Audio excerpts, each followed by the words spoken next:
For the next 9 years, the history of Hawaii is one of civil war. The long struggle finally ended with the victory of Kamehameha over Keoa, Keawe Mauhili, and Kahekili, and with the unification of the islands. Out of this period came a number of stories. Abraham Fornander, in his classic History of Hawaii, tells this tale. Kamehameha started one day with his own war canoe and its crew alone, without making his object known to his counselors and unaccompanied by any of them. Steering for the Puna coast, he ran in upon the reef at a place called Papai in Kea'au. A number of fishermen with their wives and children were out fishing on the reef, and as they were about returning ashore, Kamehameha rushed upon them with the object of slaying or capturing as many as he could, they being the subjects of Keawe Mauhili. The great number of these people saved themselves by flight, but 2 men were hemmed off, and they engaged in fight with Kamehameha. During the scuffle, Kamehameha's foot slipped into a crevice of the coral reef, and, while thus entangled, he was struck some severe blows on the head with the fisherman's paddle.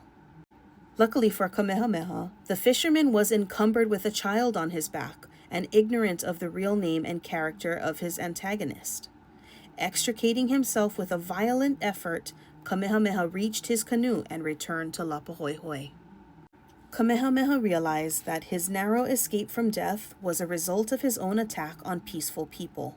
12 years later, in 1797, he created a law punishing robbery and murder with death.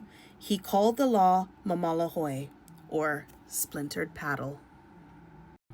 In other textbook versions describing the law of the splintered paddle and its origins, Kamehameha I was described as building his heiau and in need of human sacrifices. Sometimes as many as 10 persons were made victims, for the greater the number sacrificed, the greater the power conferred upon the temple. To secure fresh victims, Kamehameha started along the coast in a canoe with his retainers. At one place, they saw 2 fishermen walking on the shore. Bidding his retainers remain at a distance, Kamehameha endeavored to capture the men. When they saw that they were being pursued, both fled. But just as Kamehameha was about to grasp the hindermost, his foot caught in a fissure of lava and he fell.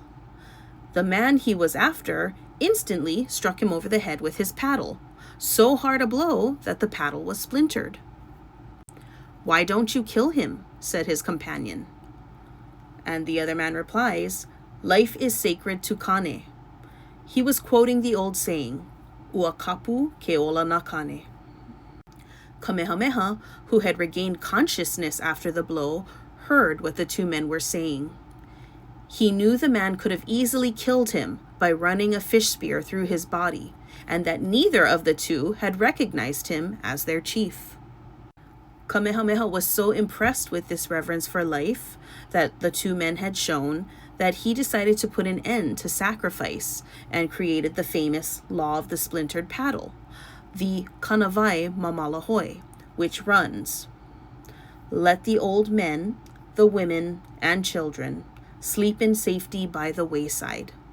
Ehele ka'ele makule, a me na luahine, a me na keiki, a moi I keala."